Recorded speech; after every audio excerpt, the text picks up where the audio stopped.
plan that we have always had within the New Orleans Police Department for our city. This is all about looking at things in a different light, from a different scope, something that we do on a daily basis. We reevaluate, we adjust accordingly, given the circumstances in which we are facing at that time. And with that being said, right now we're going to expand on our crime plan, our current plan that we have in place, broadening that plan to take a different perspective as we move forward, given the criminal element that we're facing right now. I want to be clear. Every day, our officers go out on these streets with a mission, with a plan in place. And every day, they are facing a new challenge. So they have to pivot accordingly. And that's something that we do as a profession every day.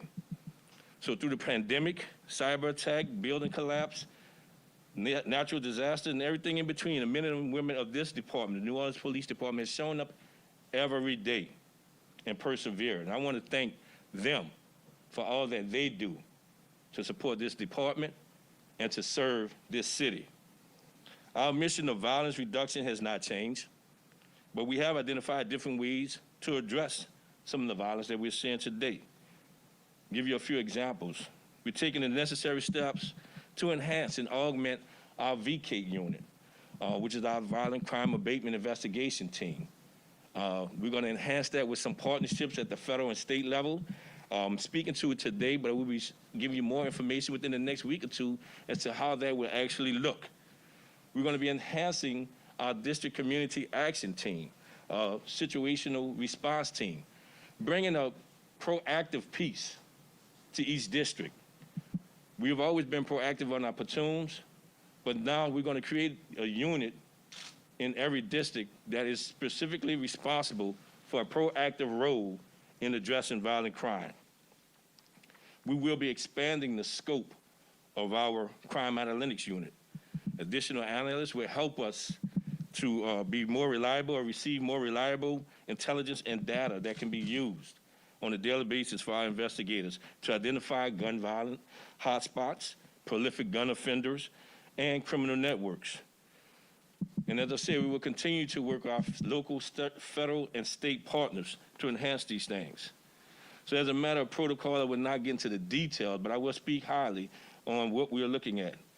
As a department, we will continue to focus on targeting violent crime by utilizing crime cameras, license plate readers, and other investigatory tools to build cases where individuals can be charged on a state or even a federal level. In 2021, in partnership with the U.S. Attorney's Office, we were able to secure 29 federal indictments, and we're looking to build on that in 2022, that partnership that is. Additionally, I want to take this opportunity to thank the district attorney for the grand jury indictment secured last week on 4 serial carjackers that had terrorized our city on one Saturday of last month. It is collaboration like that, it is commitment like that, that will get us in a better place, in a safer place within our city. So as we look to collaborate with all criminal justice stakeholders, we are seeking the City Council's help in amending or even repealing the surveillance ordinance passed last year, year before last, that has removed certain tools from the toolbox for our investigators to be able to identify and locate violent offenders. We see every day is an opportunity to learn and grow and build on our crime-fighting strategies. The attention that we're receiving today, focusing on the criminal justice system in the city, is a good thing. Everyone involved in these conversations, from NOPD to the DA's office, to the judges in the court, to our illustrious mayor, to the city council, we can all use this as an opportunity to find areas of improvement and be more efficient in our collaboration. But I need to bring clarity to some remarks, to some things that have been stated most recently with regards to solve rates and clearance rates. I just want to make sure that everyone is understanding what we're saying when we're reporting this. We as a department reports both the clearance rate and the solve rate. Clearance rate is something that is reported to the FBI. That consists of any cases that are cleared by arrest or by exception.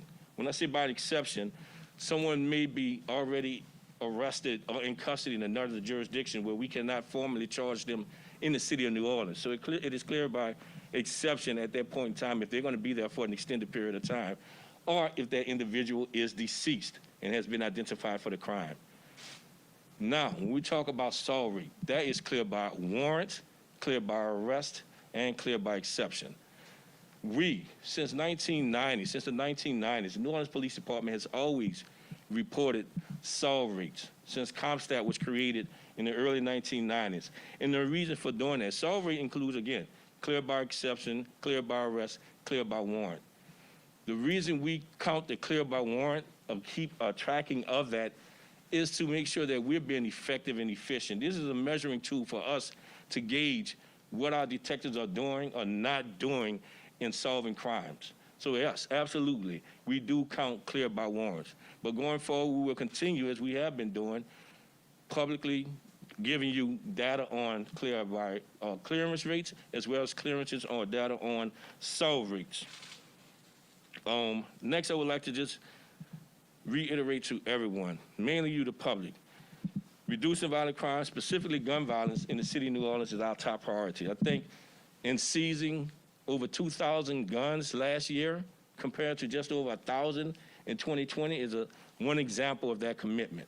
We had a carjacking earlier this week in the 4th District, and within hours, 3 individuals, an adult and 2 juveniles, were apprehended by the 3rd and 4th District within hours after that incident. We have a few other armed robbery arrests this week, as well as a shooting arrest this week. So the commitment, the dedication of the men and women of the New Orleans Police Department is there, and it has not wavered, and it will not waver. We're going to tackle violent crime through these major changes that I mentioned today. Expansion on VCATE with that support unit, a more proactive role within our districts, a data analytics unit. And also, I'm in the process of assessing right now, a 12-hour patrol shift for our patrols. That will increase, in my opinion, visibility within our community. It will also reduce call for service time, our response times for calls for service. So that is how we're going to combat violent crime today. And going forward, we are 100% committed to reducing violent crime. So we hear you, community. We hear you, our citizens, and we are acting. This is a serious problem that requires serious collaboration. To the citizens, the New Orleans Police Department is just as much a part of the community as you are a part of us. And we are asking you for your patience and cooperation. There's much more to come within the next couple of weeks, and you will see action. Please to continue to hold us accountable. Please work with us to hold violent offenders accountable. And if you see something, say something. The men and women of this department have been and will continue to be engaged in fighting violent crime, and will continue to work hard to keep our city safe. And to you who wish to continue to prey on our citizens, prey on our visitors here in the city of New Orleans, with these additional resources, all I would tell you is that we will see you soon. We are coming after you, and we will see you soon. So with that being said, I'm going to ask our mayor to say some words, and followed by the mayor would be Commissioner Stevens, and then Director Thomas. Thank you. Thank you, Chief. Thank you very much, and to the leadership assembled here with us this afternoon, and of course, the media for being present. As the Chief indicated, we hear our community loud and clear. We understand that the terrorism that's been happening on our streets and to our people is absolutely unacceptable. To the victims of these crimes, senseless crimes, I want to say, we are here for you. We understand that it is traumatizing, and in no way did you deserve nor deserve what came to you. But make no mistake about it. The New Orleans Police Department, as indicated by Superintendent Ferguson, are laser focused in making the arrests that are necessary to keep people off of our streets. But also understand, to keep them off the streets, it starts with the New Orleans Police Department, but what happens after that, really does speak to overall accountability that we need in our city and that we need within our criminal justice system across the board. Commissioner Stevens will give you just an overview of what those expectations are of our criminal justice partners in terms of once arrests are made, what needs to happen next to keep these individuals off of our streets. I also want to say, the men and women of the New Orleans Police Department take an oath of office to serve. Give all they have and leave it on the line every single day. That's what we see and continue to see, again, every single day. I'm more than grateful for their service. I'm supportive of what they do on our streets, in our communities, continuing to engage residents as well as visitors to bring offenders and making sure that they're held accountable, again, every step of the way. Now is not the time to demonstrate a lack of support for our police officers. Now is the time to lend the support needed so that they can again protect and serve and make those arrests.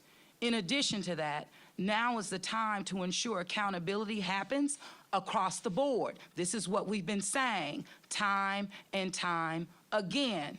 Accountability breeds accountability, breeds accountability. The superintendent has been meeting with all of our criminal justice stakeholders nonstop. You will hear more in the upcoming days by these partners collectively and collaboratively, but you will hear from them directly in terms of how all will be leaning in to ensure that our plans are fully implemented as well as accountability is stretched across the board. The New Orleans Police Department and my administration are always willing and always front and center in accepting our roles and responsibilities head on. And all I'm asking is that happens, again, with every single partner that has a role to play in protecting and serving our community. Also, what was demonstrated, and the chief mentioned the most recent arrests from the incidents happening. But this is just one of many examples in terms of how our officers are on the ground doing their job every single day, and we'll continue to do that. That is our commitment, and that is my commitment as your mayor. I will also say, you've seen us in the past even have to make sure that we get issued warrants for the arrest of parents associated and or affiliated with minors, our juveniles, stepping across that line and into violent crime. We will continue on that path and trajectory because accountability goes, again, across the board. But we need our community to work with us. If you see something, say something. Continue to do the outreach that's necessary on your part. We will continue to listen as well as respond to the needs that are on the ground. Thank you all so very much for your patience. Thank you so very much, those who have been sending emails and phone calls and the like, showing and demonstrating their support of not only our superintendent, but the women and men of the New Orleans Police Department. We appreciate that. Because the last thing we need are those that we depend on every single day to protect and serve, to be demoralized with grandstanding and finger pointing and political showmanship. So with that, I'm going to ask my commissioner, Commissioner Stevens, to come forth, kind of walk you through what happens next after the New Orleans Police Department have made significant arrests. It's critical that accountability, again, flows in every direction, and we will remain focused on where we stand in that whole umbrella of accountability. So with that, Commissioner, and then I'll come back as needed, and thank you again so much. Thank you, Madam Mayor, to Chief Ferguson and the leadership team behind me, good afternoon. The criminal justice system is a very complex system, and it takes all of our justice partners working together for the system to operate effectively, efficiently, so that we can hold violent criminals accountable at every level. Once a crime is reported, there's an investigation done by the local law enforcement agency and/or NOPD. Once NOPD determines probable cause, they will make a custodial arrest, meaning that the individual will be booked at the Orleans Justice Center. Within 48 hours of that arrest, this is important, there will be a first appearance hearing under a magistrate judge. During this hearing, the judge will determine if there is probable cause for the charges and the arrest, and then will set a bond. If need be, an attorney will be appointed by the public defender or a private counsel. Defendants can be released from custody in 3 ways. 1, after first appearances, defendants can be released with no bond, or they can make the bond that has been set. Or a judge can choose to release the individual with a certain condition, such as treatment requirements and pretrial supervision. If the defendant is released from custody, the district attorney must screen their cases within 90 days for a misdemeanor or 150 days for a felony. If a bail is set and the defendant cannot pay the bail, the district attorney has 30 days to charge the defendant for a misdemeanor, which has changed from 45 days effective this year, January 1, by Act number 252, introduced by Representative Tad James. 60 days to charge for a felony and 120 days for capital punishment cases. Within those time frames, the district attorney screens the case and can decide to refuse or accept the case. Also in this time frame, the DA can offer diversion, which is a program that provides supportive services in lieu of prosecution if it's completed successfully. The DA has all the right and may refuse or prosecute any cases he so desires. That is called a null pros. If they refuse the case, the DA is to send a buck slip to NOPD stating that they have refused the case and the reason for the refusal. If the district attorney fails to screen a case within the screening period, then the bond obligation is withdrawn and the defendant is released, as we know it to be a 701, which is Article 701 on the Code of Criminal Procedures. The district attorney's office now has access to NOPD's electronic police monitoring reporting system, which was an initiative led by the Office of Criminal Justice Coordination. This allows for the district attorney and his staff to pull the necessary police reports that they need. If charges are accepted, a bill of information or a bill of indictment for grand jury trials is filed by the district attorney. Subsequently, the clerk of court receives and files all pleadings, indictments, and bill of informations. After a preliminary hearing takes place and the case is assigned to a criminal court section and judge for arraignment, where the defendant will enter a plea of guilty, not guilty, or no contest. Before the trial, there will be plenty hearings, pretrial motions, hearings, discovery, in which the defendant may accept a plea bargain and be sentenced, or he or she can refuse the plea offer and proceed to trial. So that is just a piece of where we are after NOPD has done their jobs, made the arrest, what happens next. Accountability, accountability, accountability. The Office of Criminal Justice Coordination is dedicated to collaborating with all of our justice partners as we have been for the last 3.5 years. We look forward to working, making the necessary changes that we need to address the issues that we face.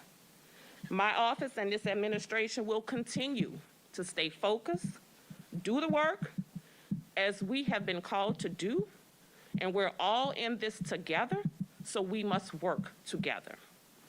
At this time, I will turn it over to Director John Thomas.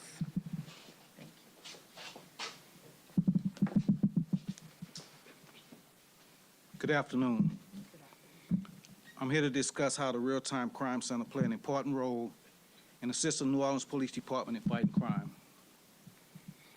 The Real-Time Crime Center is staffed 24/7 by civilian personnel who monitor cameras strategically placed citywide using an incident-based system.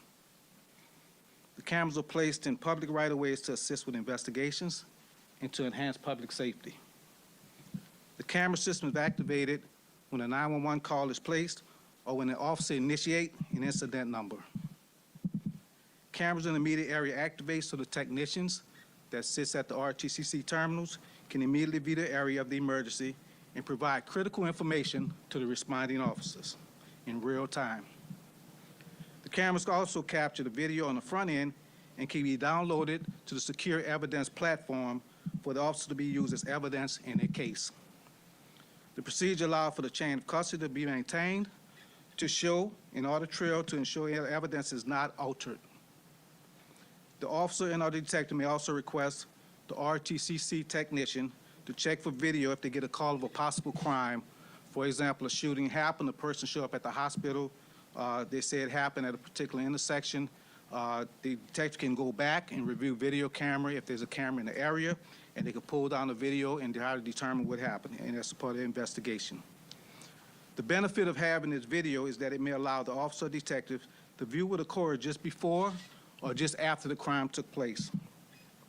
These cameras are a force multiplier to the New Orleans Police Department that provide extra set of non-biased eyes on the streets where they are located, where officers are not able to patrol or see what's going on.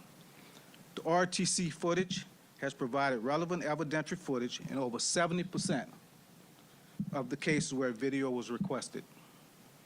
Officers and detectives routinely request and receive video that assists them with their cases. They often use the video to put out wanted bulletins that we see and as immediate help assist us with putting out, as well as to the DA's office with prosecution.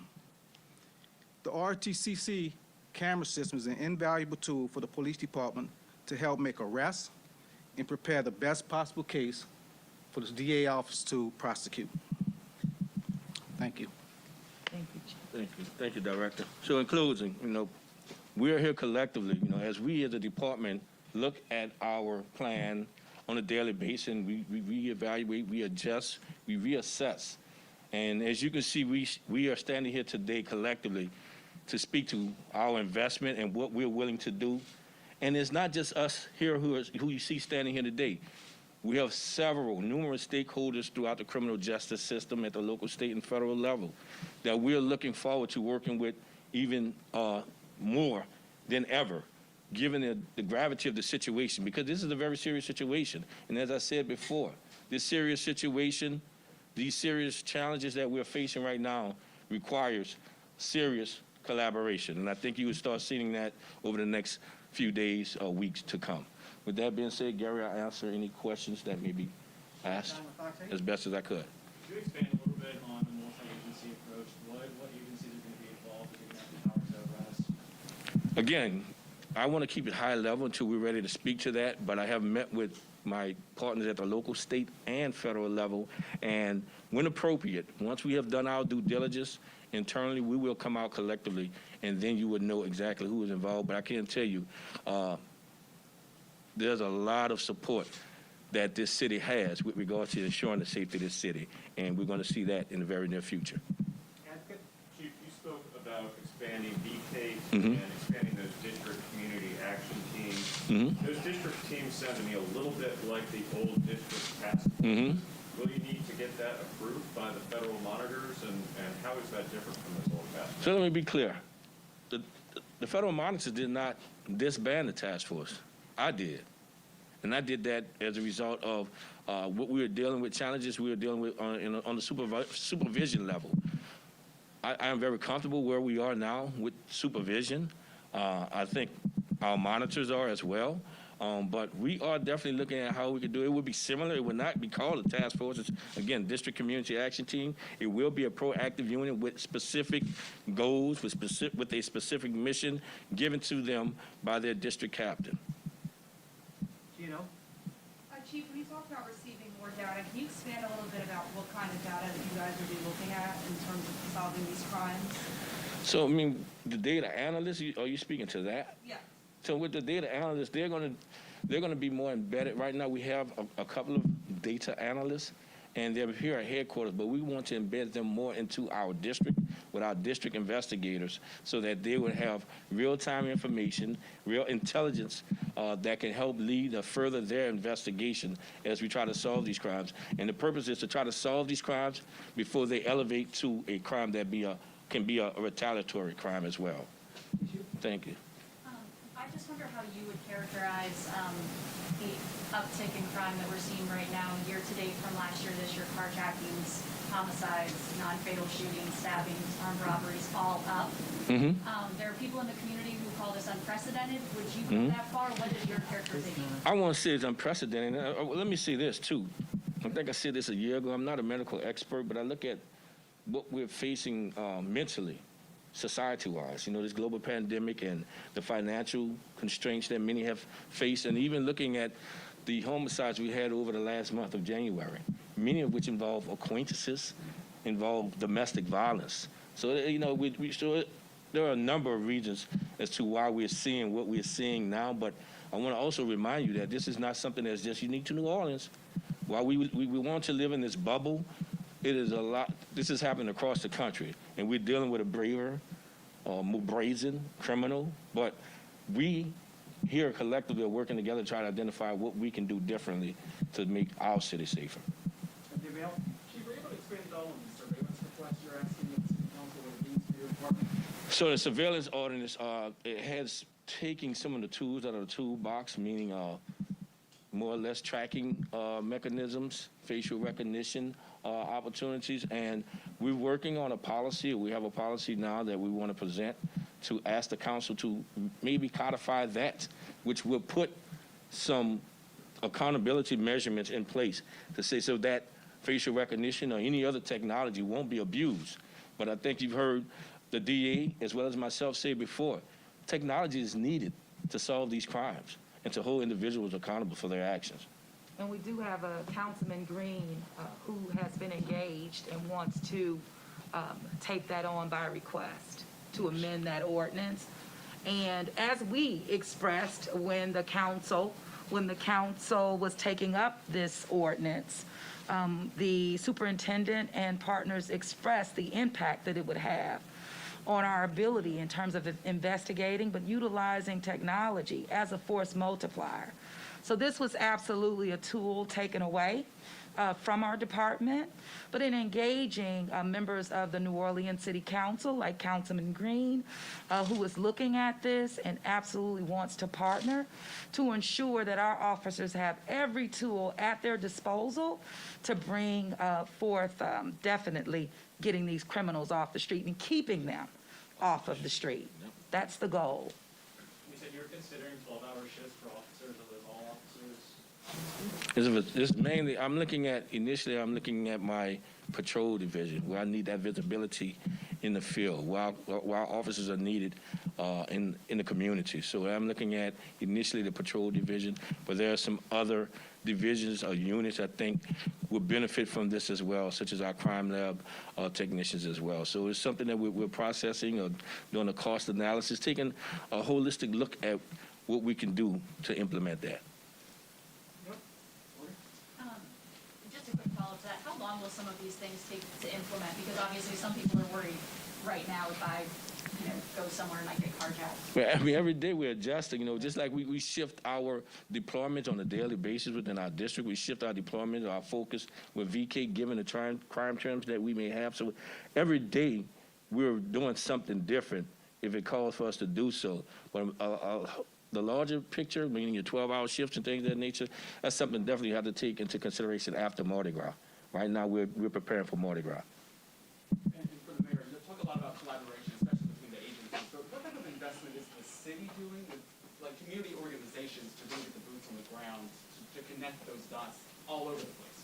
Right. So as it relates to the city of New Orleans and my administration in terms of making this a priority, we've demonstrated that with the mid-year budget adjustments that shored up and put resources where they're needed within the New Orleans Police Department, but also force multipliers.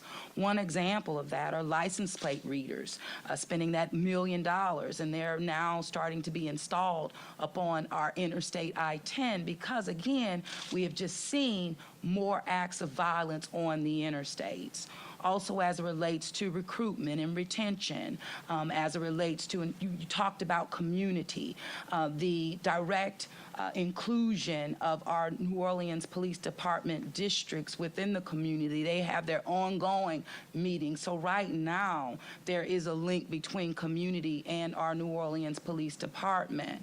When you think about, though, in terms of neighborhood organizations and the like, from my perspective, although we do have an Office of Neighborhood Engagement with liaisons appointed and assigned to every councilmatic district, but having been a council member previously for 6 years, and in that role, that council really should be front and center with the community, creating not only the levels of communication, but partnerships with law enforcement. And that's what I would say, where the council can be more engaged in that role in terms of boots on the ground, community organizations from their perspective, but also in partnership with the New Orleans Police Department. But from where I am, the city of New Orleans, my administration is embedded fully in our neighborhoods and in our communities, no doubt about it.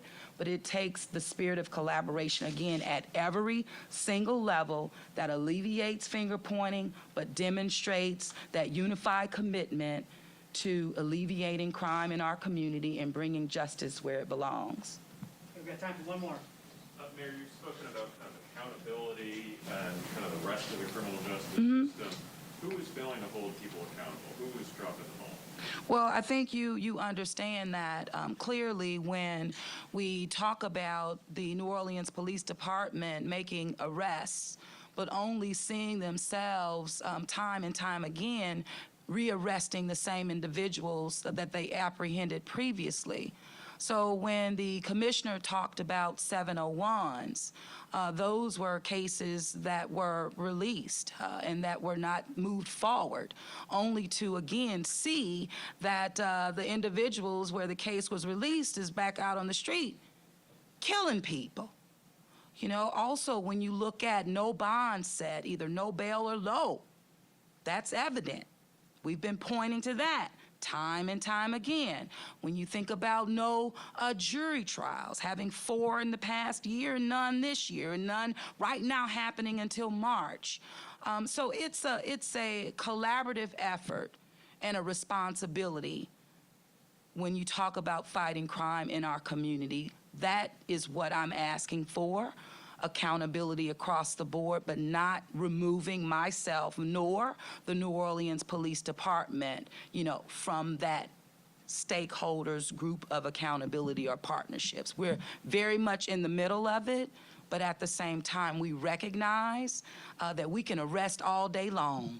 But if people don't move through that process and be held accountable, we're only going to see ourselves right back here. Even as it relates to, to the community, making sure that when you see something, say something. To our families, parents who understand firsthand what their children are involved in. This is a fact. And you're going to hear even more within the upcoming days. I can't give you everything, right? I have to be quiet while they work the case. but it's just one individual that I'm thinking about right now where I work with that parent directly, where her home was shot up previously. Where being shot up asked, please move me. We work to move her, only to say if we move you and the activity and the engagement continues, it will follow where you go. Sure enough, same involvement with her children, same involvement on the streets, and therefore having victims in our city and in our community. So we need people to be honest about what they know. And tough love is important and it's invaluable. Just like we had even parents bringing their kids in, hey, turning themselves in. We need accountability. It takes us all. But what we're seeing from these brazen criminals of every age, they're relentless. They're vicious. And they give us and show us themselves on social media platforms every single day. So I'm asking for everyone to be more vigilant. And if you see something, say something, even when it hurts, because it hurts in a much different capacity when it's a victim on the street, innocent people and bystanders getting killed, and that is unacceptable in this community. Thank you. Thank you all very much. I've been listening to Mayor Cantrell and Police Chief Shaun Ferguson, among others, address the rising crime problem in New Orleans. You heard the mayor refer to the crime problem as terrorism. She described the criminals as both relentless and vicious and vowed to fight the escalating crime while also reiterating her support of the NOPD. She railed against what she called political grandstanding and finger pointing, presumably referring to members of the city council. She also demanded accountability, referencing the DA's office and the criminal court judges, and following a case as it goes through the process. You also heard from Chief Ferguson, and he referred to a number of ways in which he said they are enhancing their current plan. It was a little light on specifics, but this is what he was able to outline so far. He said they would be expanding their partnerships with federal law enforcement agencies. Was not able to provide particulars, but said that information would be coming in the next few weeks. He also said they will be putting in place a unit in every police district whose sole, responsibility will be to proactively enforce the laws. And people said, hey, wasn't that the same as the task forces that you took out after the consent decree? He said, no, I took them out. That was not as a result of the federal consent decree, and we believe that this is something that would be allowed under it. So you can look for that to happen. And he also asked that the City Council amend or repeal the surveillance ordinance to give them, as he put it, more tools in the tool shed. And you heard the mayor expand on that, talking about facial recognition and the license plate readers on the interstate. And then finally, the chief said that they will be improving and enhancing their data analysis in every single district to try to enhance their intelligence and stop crime before it happens. So a lot coming out of that meeting, a lot of references to things that are coming down the pike, not a lot of details, but they said those details will be forthcoming. We're going to have a lot more on this story coming up at 5 o'clock on our newscast, and of course, always online, WWLTV.com and on